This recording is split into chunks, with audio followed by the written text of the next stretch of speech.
Swayam Prabha. Digital India. Educated India.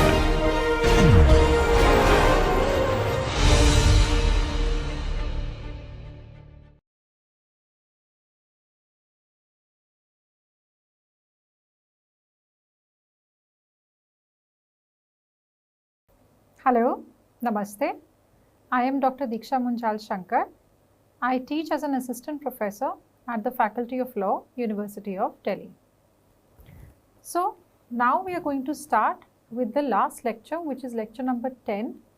And over here, we will not be looking at any particular head of income, but rather a part of income tax wherein there is a very unique provision involved which talks about clubbing of income, wherein we are going to assess somebody else's income and club it, and that means we will bring it together with the income of the assessee. So let's explore this very interesting aspect of Income Tax Act. So for the purposes of understanding this particular aspect, we are going to look at section 60, which talks about transfer of income where there is no transfer of assets. Then we will look at section 61, which talks about revocable transfer of assets, and section 64, which talks about income of individual to include income of spouse, minor child, etc. So let's move on to section 60 first. Section 60 provides that the transfer of income may be there even where there is no transfer of assets. So let's look at this example. So over here we see Mr. X and X's relative, right? So Mr. X is a person and this is some relative of Mr. X. It could be the spouse, for example, right? Now Mr. X has got different sources of income, or rather different sources which have now been put together under different heads, and for Mr. X the heads of income from where he is actually receiving income can be categorized into two parts.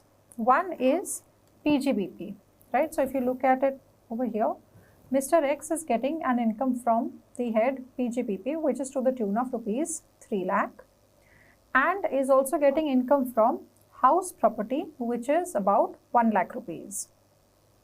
If you contrast this with Mr. X's relative, the salary that is falling into the hands of Mr. X's relative is rupees 1 lakh, and that is the sole source of income for X's relative.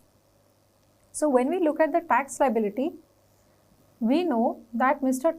X will have to pay tax on rupees 4 lakh. And if you see this in contrast with Mr. X's relative, Mr. X's relative will have to pay tax on rupees 1 lakh only, right?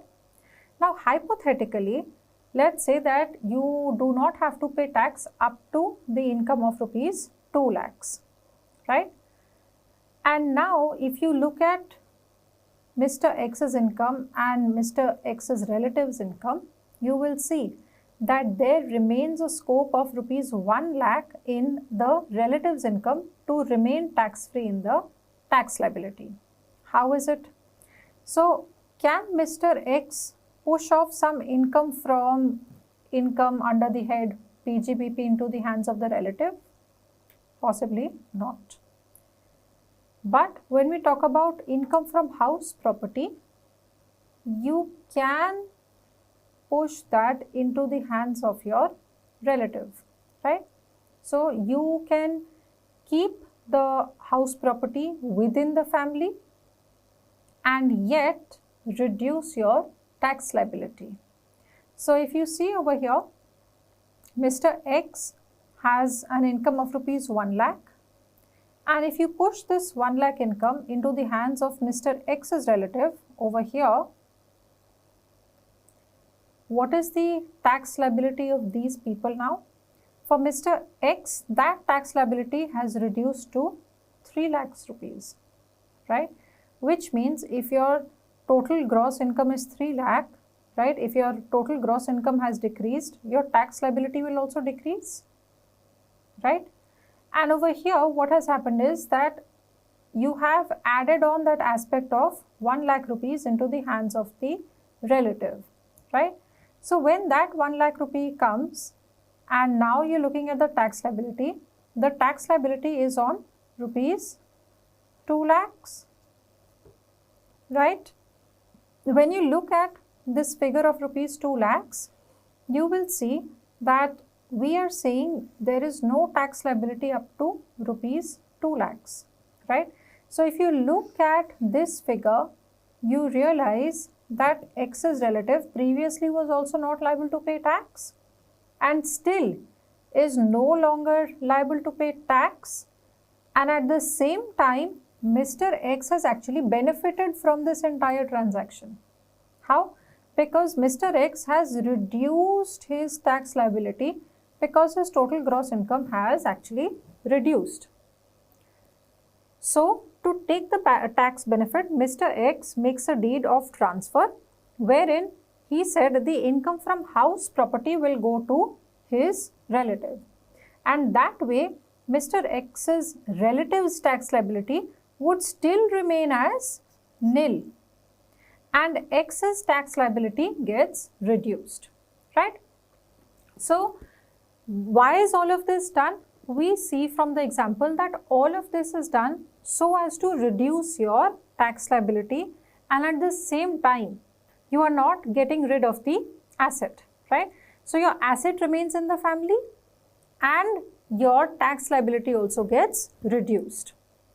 So when we talk about section 60, it is said that where there is a transfer of an income by a person to another person without the transfer of the asset from which the income arises, it shall be included in the total income of the transferor, whether such transfer is revocable or not, and whether this transfer is effected before or after the commencement of the Income Tax Act or not. So essentially we are saying that you've got Mr. X who's actually saying that whatever income is coming from a particular property, let's call it property 1, that income will go into the hands of, let's say, Mrs. X.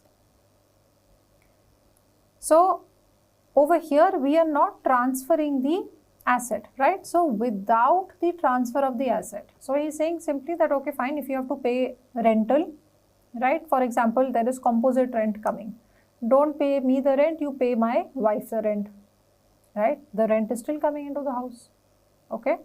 Or if you are paying normal rent and the rent is coming into the hands of Mr. X, he tells the tenant that don't give me the rent, pay it to Mrs. X. So the rent is still coming, but have you gotten rid of the asset? No. The asset also remains, the income also remains with reduced tax liability, right? So let's look at section 61. So let me pause over here and discuss that why is it that we are going to club the income. So over here what we are saying is that when that income comes into the hands of Mrs. X over here, that will not be seen as Mrs. X's income, right? The income is coming into the hands of Mrs. X, but will it be treated as her income? It will not be treated as her income. That will go and get taxed in the hands of Mr. X, who is nobody but the transferor, okay? So if he is the transferor, it is this income which will get clubbed in the hands of the transferor, right?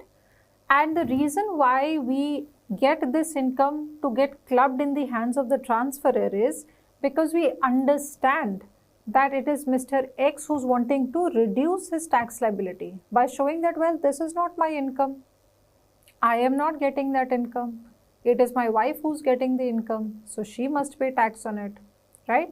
So while you are trying to do this sort of an arrangement in the backdrop, it is understood that you are doing it only to reduce your tax liability, and therefore every such transaction every such transaction which is there, in such cases, we are going to pick up the income and club it in the hands of the transferor, right?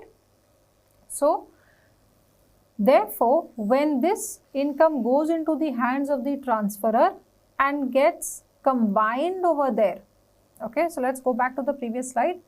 Over here, what happened? You reduced your tax liability by pushing off 1 lakh over there, right?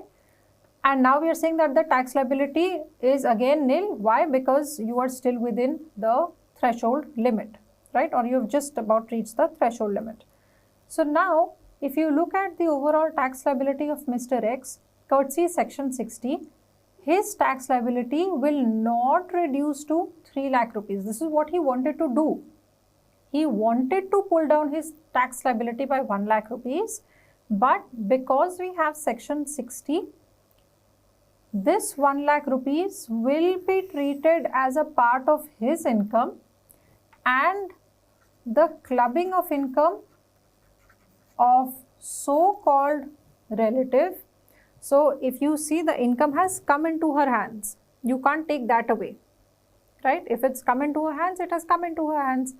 But what are we doing? We are saying that, well, it has come into her hands, we understand that, but for the purposes of taxation, it is not she who's liable to pay tax on it. Why? Because the act was on part of the transferor to reduce his tax liability, and therefore, while the amount remains in her hand, that amount will be clubbed in his income and he is liable to pay tax on that, right? So, that is when we are talking about this concept of clubbing of income, wherein we are bringing together and we are picking up somebody else's income and including it as a part of the total income of the assessee. So, over here the assessee is Mr. X. He is the assessee, right? And if we are talking of X's relative, that is assessee number 2. Okay. So, we are saying that the tax liability remains in the hands of the transferor. Why? Because it was his intent to actually reduce it, push it off into the hands of the relative and show that, well, I don't have that much of tax liability because I am not receiving that amount is not coming into my hands, right? And because of such a provision of section 60, we put it back into his hands. Now, let's look at section 61. So, section 61 talks about revocable transfer of assets. So, over here, let's say X is there and X is passing on a property to Y, right? And after n number of years, so let's say 2 years, 5 years, 10 years, whatever, right? So, after n number of years, the asset will be in possession of X again. That is what X has said, that you can enjoy this property for, let's say, 5 years, 10 years, 1 year, okay? And then again, I will get the control over that particular property. And therefore, this is nothing but a revocable transfer. So, you are transferring, but just for a short duration, right? And then you say that it will come back into my hands. So, for example, X provides that whatever income is there from the property, it will all come to my spouse, or after X number of years, it will come to me, right? So, essentially, there is that factor of revocability that you are attaching to your transfer. And when do we say that it is an irrevocable transfer? We say that there is an irrevocable transfer where X transfers property to Y for a lifetime without any conditions. So, it is not contingent on anything. It is made in an irrevocable manner. That means once the transfer is done, the transfer is absolute and complete in all respects without any aspect of revocability attached to it. So, where there is a revocable transfer of an asset by a person to another, any income arising from such an asset will be included in the total income of the transferor, right? So, we are saying that where there is a revocable transfer, that means X has told Y that, well, I am giving you this property P, and any income that arises from it, from this particular asset, that will be included in the total income of the transferor and not the transferee, right? So what is a revocable transfer? According to section 63, a transfer for the purposes of section 60, 61 and 62 shall be deemed to be revocable if it contains any provision for the retransfer of the asset directly or indirectly for the whole or any part of the income of the transferor, right? So over here, what are we saying? Directly or indirectly. That means it does not matter whether it's coming back to me, the transferor, directly, right? I'll say, okay, give it off to my wife after so many years, okay? So again, it is coming to me indirectly. So it gives the right to the transferor to reassume power or authority on the asset. So what is X saying? X is saying that, okay, fine, you enjoy this property for, let's say, 5 years, 7 years. And after that, again, I'm going to reassume the control over that property. That means the transfer is not complete. The transfer is not absolute, right? So such income is charged in the hands of the transferor. So over here, the income that arises, it will get charged in the hands of X. Next, we will discuss section 64, in which we will first discuss about transfer to a spouse. So the first scenario that we are looking at is where there is a proprietorship, right? So Mr. X, who's the owner of a particular business, he has kept Mrs. X, who's a 12th pass, as an employee, right? So she is also an employee over here in the enterprise of Mr. X, and she gets rupees 50,000 a month. Now Mr. X is running the business, and while he runs a business, he has kept, so let's call her employee 1. He has kept another employee, right? So this is employee 2. Now employee 1 over here is 12th pass, and his second employee is one with an MBA qualification, right? And this second employee is getting 10,000 rupees a month. Okay, there is a huge contrast. One, in the income of these two people, employee 1 and employee 2. And if you look at the qualification, right? So over here, you will see that Mrs. X is only 12th pass, and she is getting an income of 50,000. And on the other hand, the other employee whose qualification is an MBA, he is getting only 10,000 rupees, right? So there is this huge disparity which is there. Now, if Mr. X gives rupees 10,000 to the employee who has got an MBA qualification and 50,000 to his wife who's only a 12th pass, it can be seen as an unreasonable or excessive expenditure by Mr. X towards Mrs. X. Now, Mrs. X is also working as an employee in the enterprise, right? Because of which she is able to get that 50,000 rupees. But this amount, right, this amount of 50,000, it can be seen as an unreasonable amount that is being given out by the assessing officer. And accordingly, the assessing officer can disallow this excessive amount. So the assessing officer can say that, well, this is clearly an excessive amount that you are spending, and because it's an excessive amount, I am not going to allow this, right? And this amount is definitely not in sync with the kind of qualification she has, and therefore it is being considered as excessive. Because if you can keep somebody with such high qualification for 10,000 rupees a month, she clearly does not deserve to get 50,000 a month, unless she has some sort of qualification, some sort of skill, some sort of special knowledge from which the proprietorship is going to benefit, right? So up until here, we understand that if you're going to keep two employees, one who's your relative and who you're going to pay excessively, and compare it with another employee who's got better qualifications but lesser salary, then obviously we understand why you are doing it, right? And you are probably not going to get through with the assessing officer because he is not going to allow such excessive expenditure. Then next we look at partnership. So in case of partnership, we've got one Mr. X and one Mr. Y. They both have a substantial share, right? So in case of substantial share, we say that if you are having a share of more than 20%, we say that you are enjoying a substantial share. Now over here, Mr. X, who's also holding a substantial share, he says that whatever amount comes in for me, do not pay it to me, instead pay it to my wife, Mrs. X. So X may reach an agreement with Mr. Y, who's another partner, that Mr. X should not be paid any salary and instead the amount should be given to Mrs. X.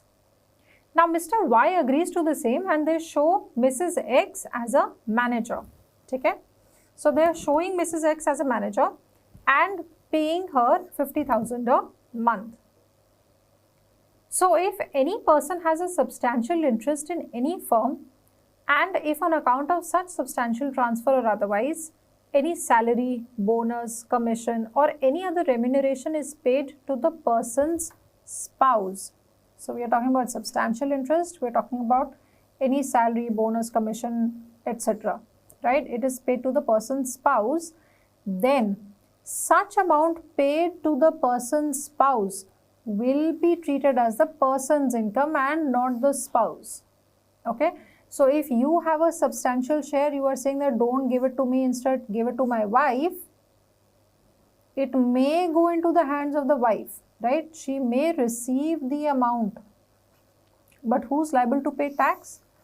Mr. X is liable to pay tax as the transferor of that income and not Mrs. X, who is the transferee.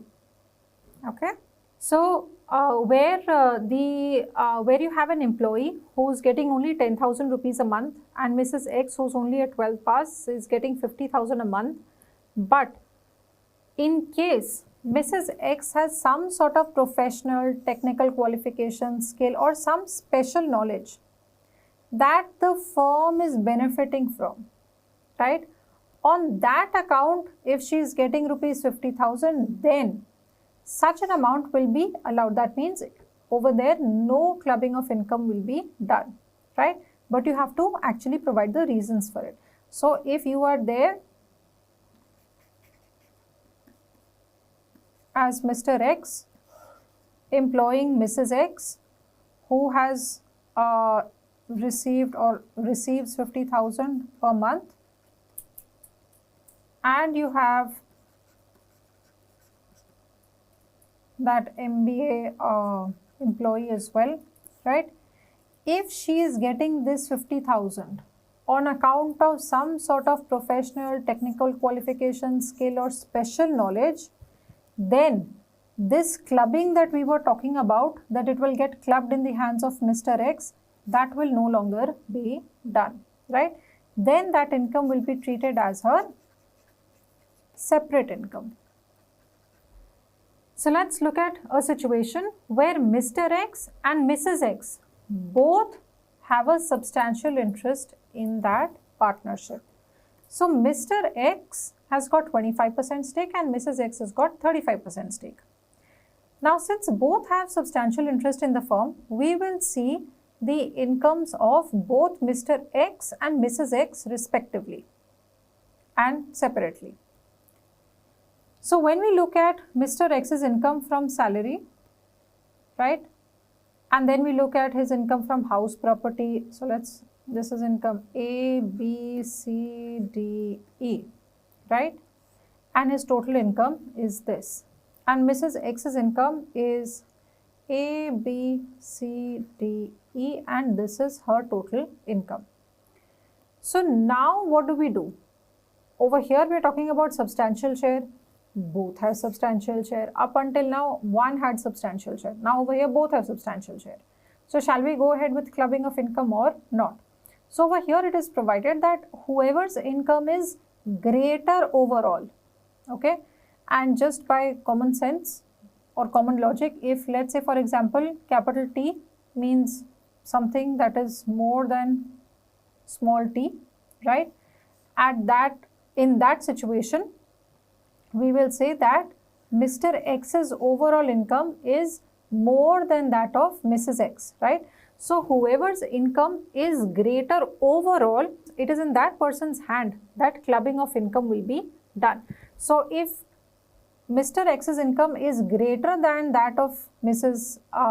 X, then in that case, Mrs. X's income will get clubbed in the hands of Mr.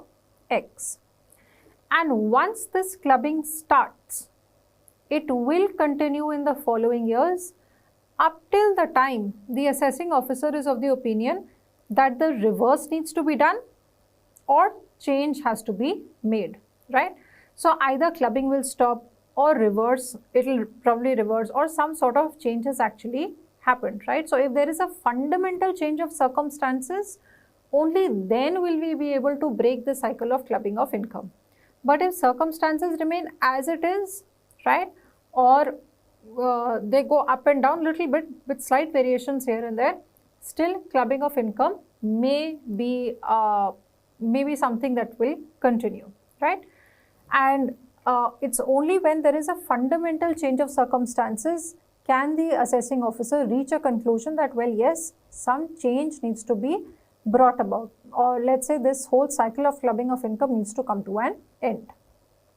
So when we talk about what can be transferred, substantial interest and assets both can be transferred.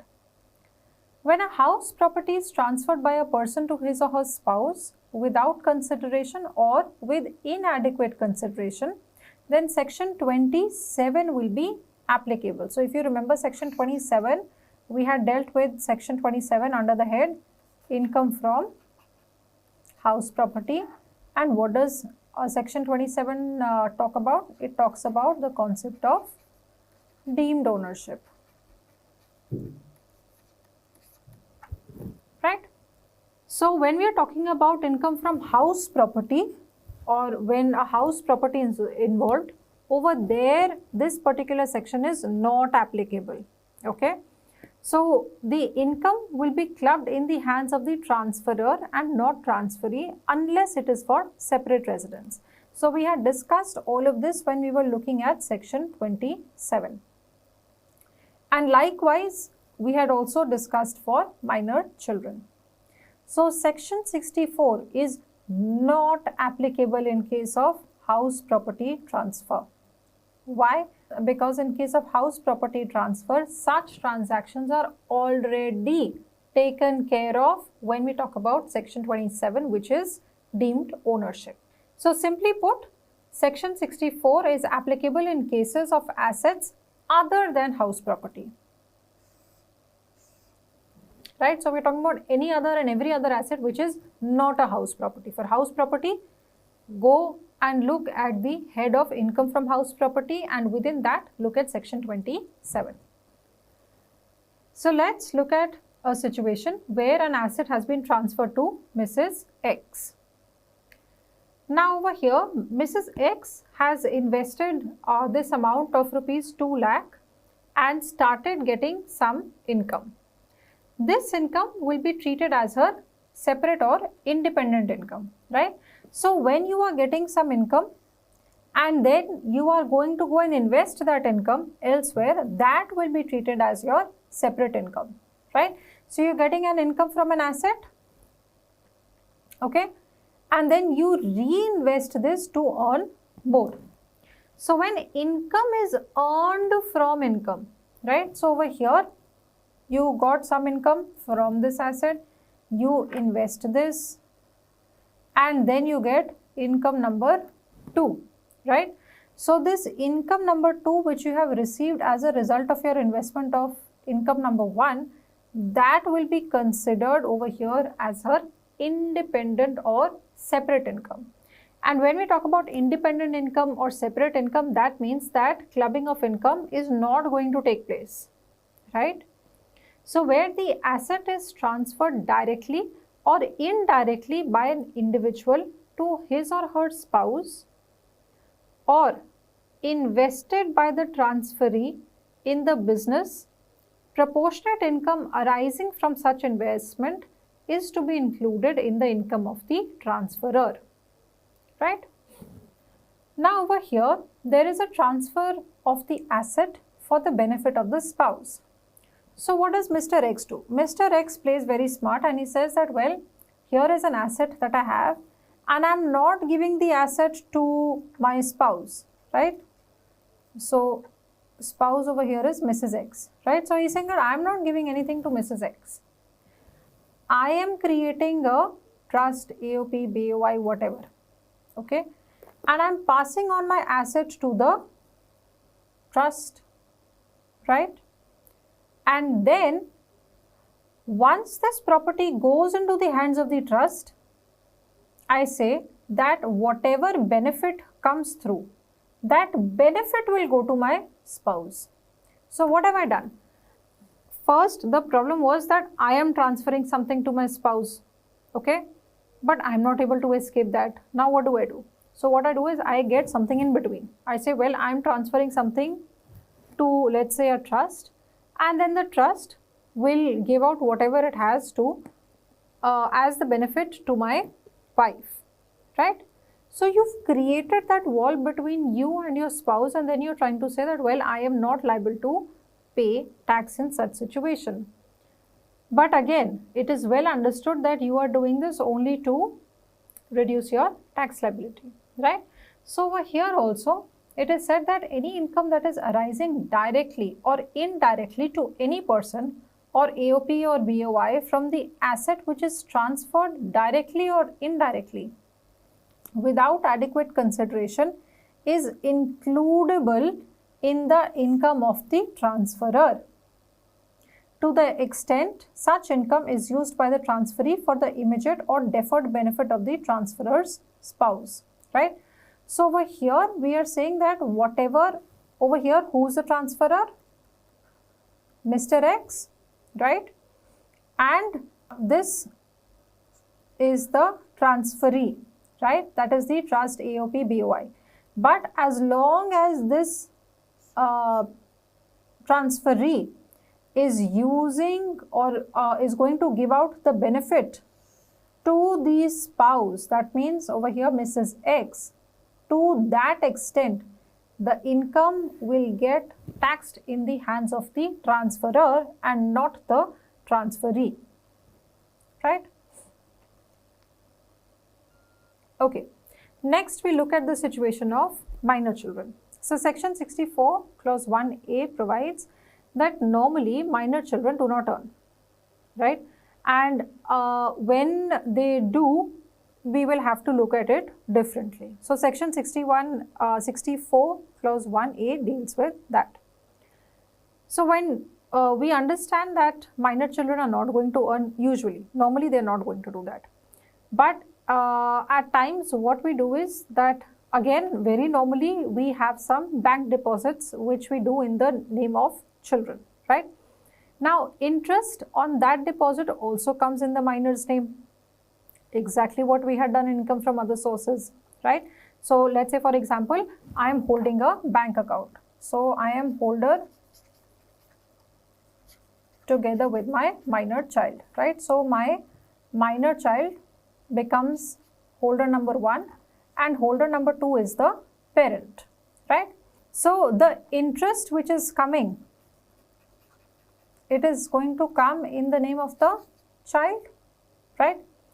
But the Indian Contract Act of 1872 provides that a minor cannot enter into a contract. If he or she does, then simply that contract is void, okay? So a lot of times people gift assets in favor of a child. Here there is no agreement as such, okay? So when there is an income from those deposits, gifts, etc., the child is definitely getting some income. And since the Indian Contract Act provides that one cannot cause any loss to a minor, the minor is not liable to pay tax, okay? So we are saying that, well, okay, so let's just do a cross check. Can you open up a bank account in the name of a minor child? Yeah. together with a guardian, right? Now the guardian could be a natural guardian, right, or it could be another guardian. Now let's say for example it's a natural guardian like a parent, and you open up a bank account together with your minor child. Is it that you're not going to accrue any interest on it for the amount that you've deposited? You will.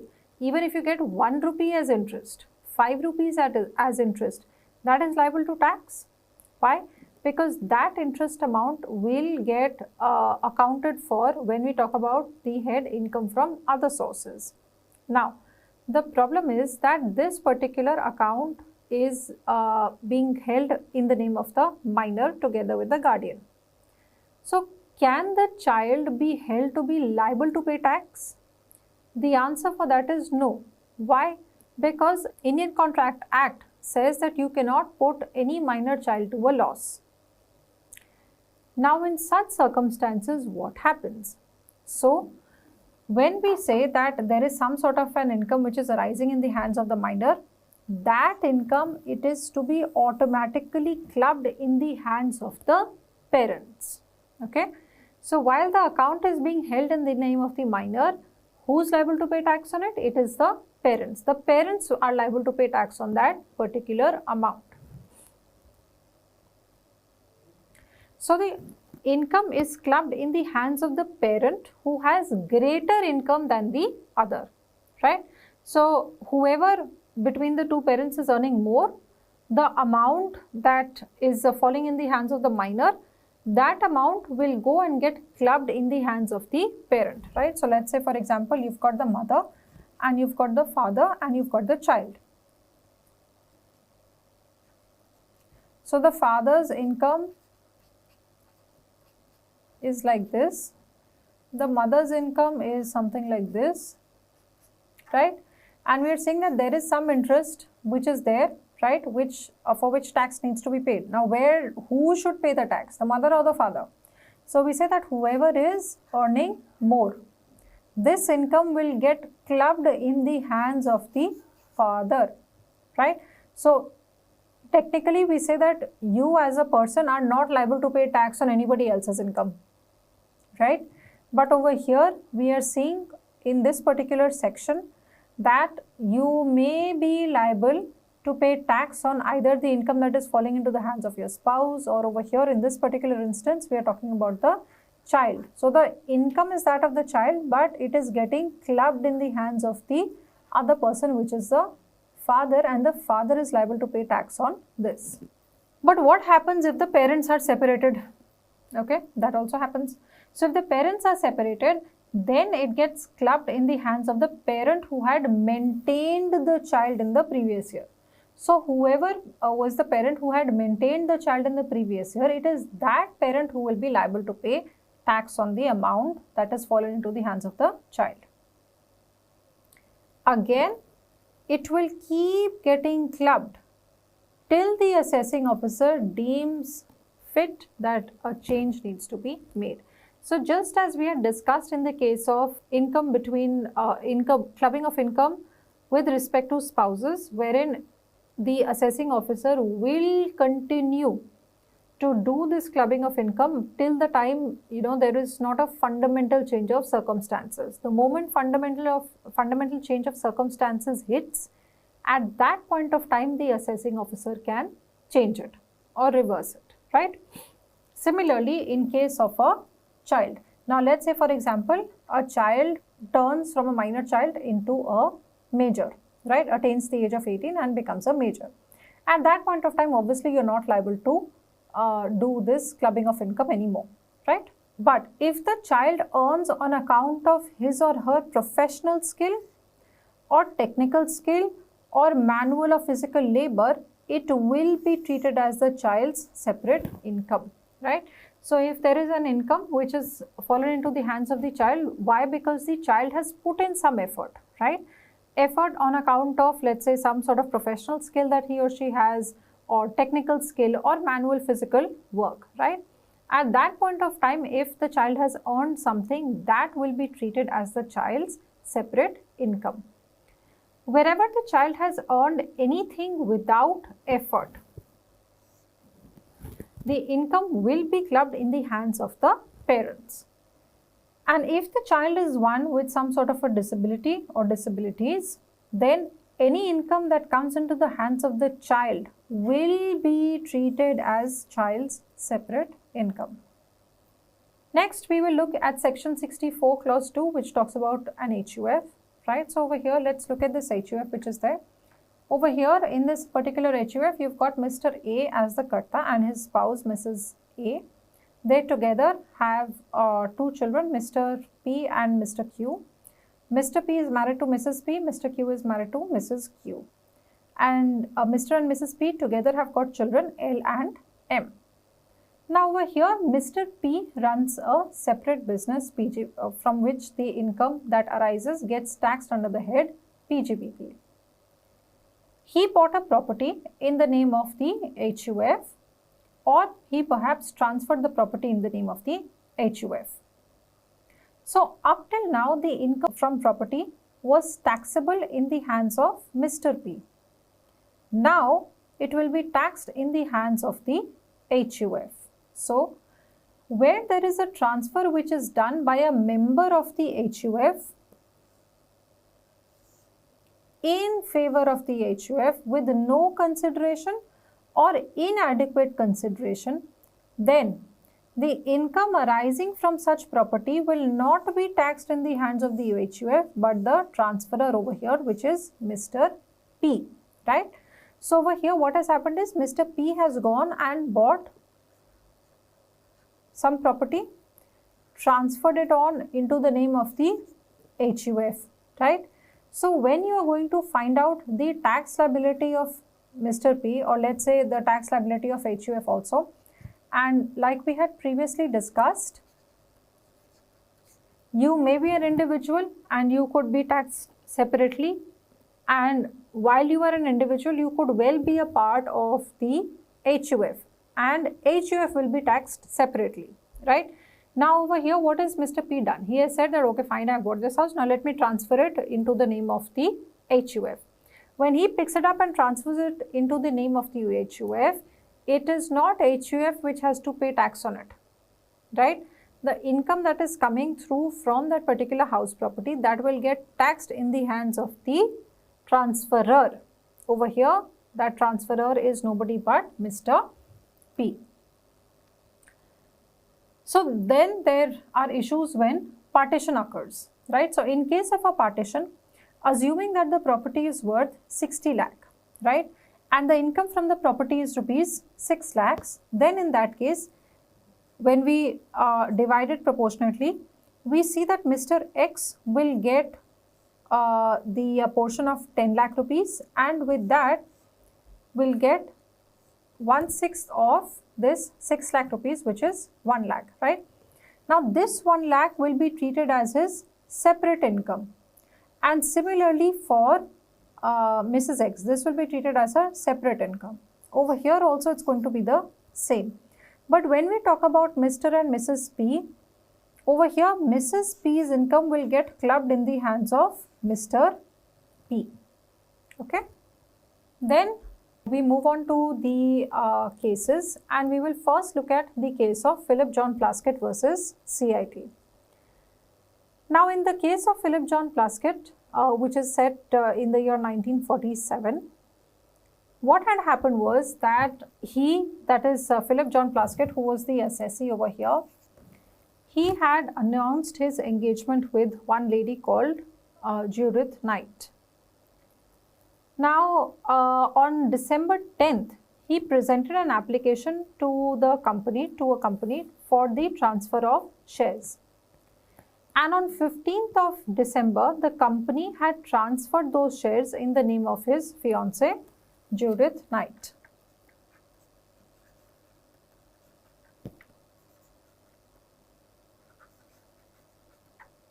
Right?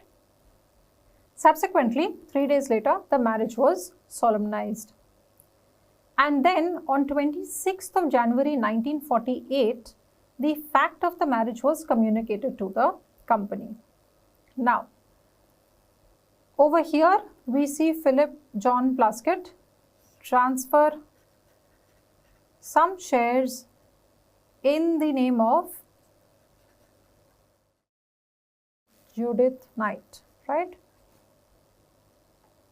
And when he did that, he had done it when they were not married, okay? She was only his fiance, right?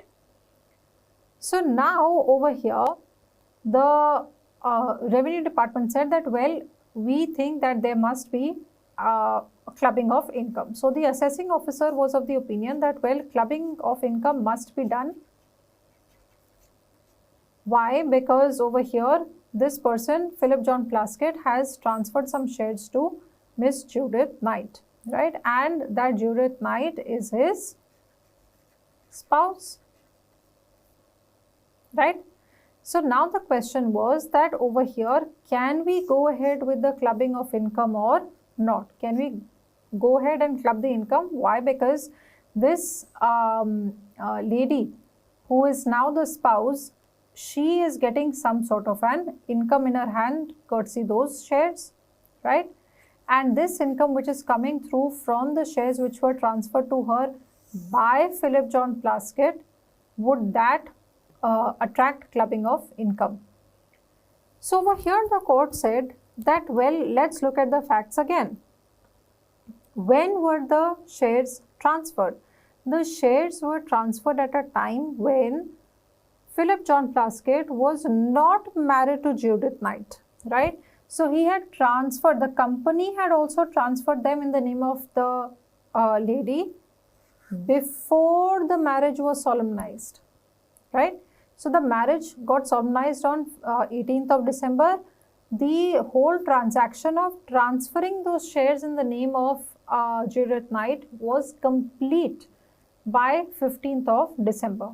And therefore, the court said that if you look at these facts and circumstances over here, clubbing of income cannot be done. Why? Because when the transfer took place between two people who are to be treated as strangers in law, right? What are the relations that we are looking at? We are looking at the relationship of spouse. Can we say that Philip John Plaskett and Judith Knight, they were married when the transfer took place? No, we cannot say that they were married at that point of time. And because they were not married when the transfer took place, we cannot talk about clubbing of income at all. Why must there be clubbing of income, right? So at that point of time, because they were to be treated as strangers in law when the transfer took place, we cannot say clubbing of income can be done in the hands of the transferor, because when the transfer took place, the transferor was not the spouse of the transferee. Let's look at the next case, which is of Bhatta Kalyani versus CIT. Now, in the case of Bhatta Kalyani versus CIT, there was a sole proprietorship that this lady Bhatta Kalyani was holding, right? So she was the assessee, and this was nothing but a sole proprietorship wherein she was running a hardware and paint shop. And in that hardware and paint shop, she had employed her husband to manage the business, and she was paying him certain amount of salary. So when Bhatta Kalyani had employed her husband and was paying him some amount, the question was that could this clubbing of income be done in the hands of Bhatta Kalyani or not, right? So when the court looked at the facts and circumstances of this case, the court said that what is the qualification of the husband? The qualification was not one wherein you could say that he has some sort of, proper qualification or some sort of special skill set, etc., which would really help this proprietorship run, right?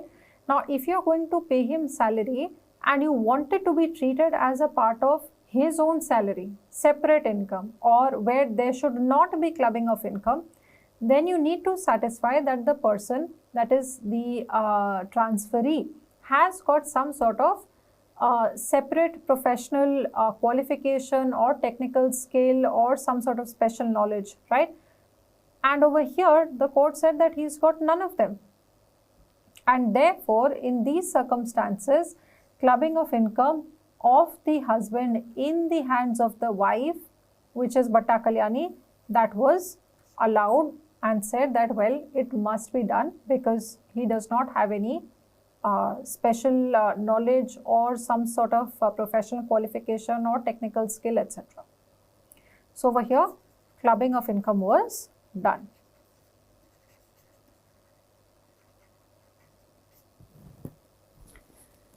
Next, we look at the case of J.M. Mukashi versus CIT. Now over here, we had the husband and wife. Let me mark it here also. This was husband and wife. So over here, you have got husband and wife. The husband was basically a physician.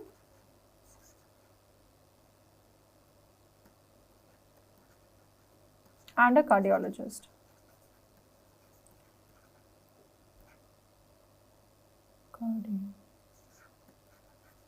Right, and the wife over here was a receptionist, and together with that she was also looking at the accounts, so she was an accountant, right, and she had only passed BA first year.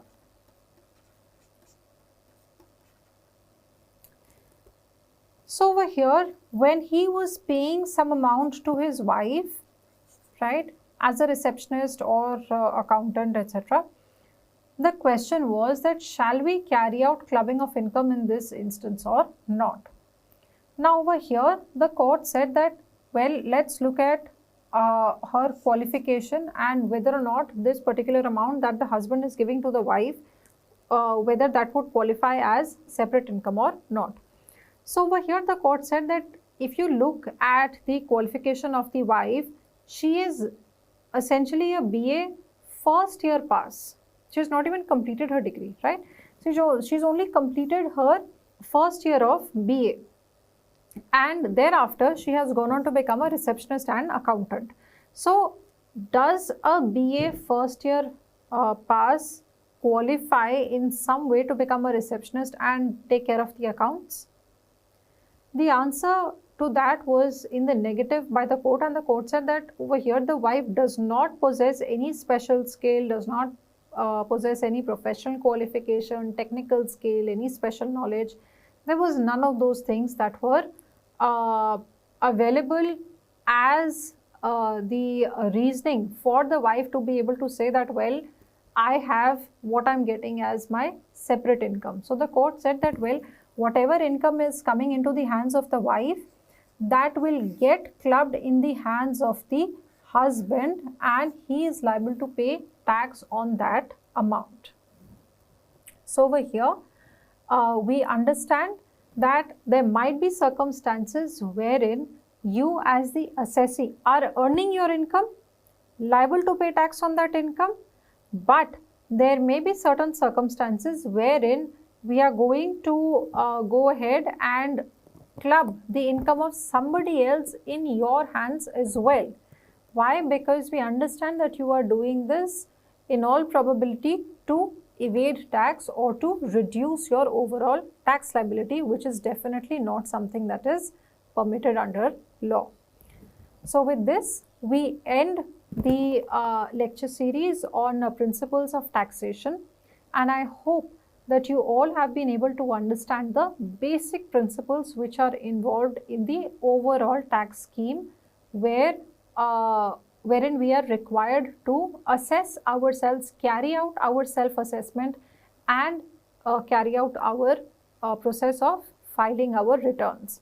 So with this, we understand what were the basic principles, how are we supposed to compute our overall income, followed by different set of deductions, etc., right? But the basic principles, which is looking at the different heads of income and how is it that we are coming up with the start out figure of total gross income, how is it that we are able to reach that stage. And I hope that this has been a good learning experience for all of you, and I wish you all the very best.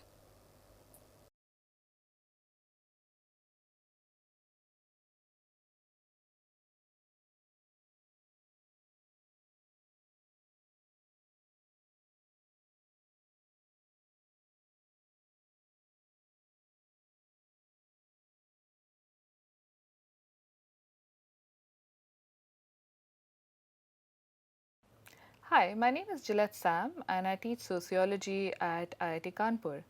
I'm here to tell you a little bit about how we can think about globalization in a sociological manner.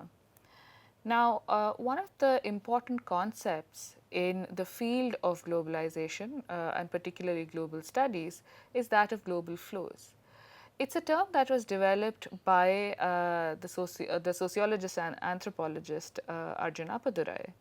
He said that as the world is becoming a more and more global place, you increasingly see the movement of different types of things, both tangible and non tangible, across multiple national borders. Um, to begin with, you can look at how your day proceeds. I often need a cup of tea to actually start my day. Now, if you think about it, tea that we drink is not something that is that originated in India. It's actually a drink that comes to us from quite far away in China. And this is something that has happened not immediately, but it has happened 400 or 500 years ago. Um, so this kind of movement actually happened with the movement of people. Now, this kind of movement of people and goods is one category of flows that Appadurai talks about. A second category of flows could be financial flows.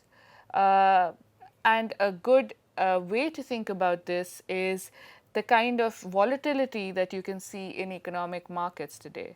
For instance, in 2008, the whole world experienced a very serious economic jolt. Developments in the country of Iceland had a huge repercussion across many, many countries in the world. Now, that gives you an indication of the kind of financial flows that are a part of globalization. So, we are not only talking about money flowing from place to place, but also financial decisions made in one place having an impact on other parts of the world. Appadurai also argues that there is a third category of flows which he refers to as the flow of images or media. Now, this is something that I'm sure you're quite used to. Much of the programming that you watch on television today, for instance, you may actually be watching channels that have originated or programming that's originated elsewhere. More than that, it could also be that the programming that you see today is influenced by shows that have originated abroad. Similarly, you can have content that was made in India, which makes its way to other places in the world. For instance, we know that Bollywood films are extremely popular in many countries across Africa. So this kind of movement of media is, Appadurai considers it to be an important part of globalization. The fourth category that he talks about is the movement of ideas. So this means that ideas that are popular in one part of the world are not restricted to that part alone, but they actually travel across borders. So, for instance, something that you may read about in the papers would be, say, events such as gay pride events. Now, gay pride events have their origin in places like New York. But the idea that there should be equality between people, irrespective of what their sexual preference is, that is an idea that has now become popular across the world. And so that's the fourth category of flows that he referred to. The fifth category of flows that Appadurai talks about is that of technology. An easy way to think about this is, let's say tomorrow there is news announced that Apple is going to release, iPhone 7. As you can anticipate, there is going to be a lot of excitement in many parts of the world, and people are going to start queuing up, waiting for those products to actually come to their country. So, technology is something that is quite exciting and really moves across various national borders.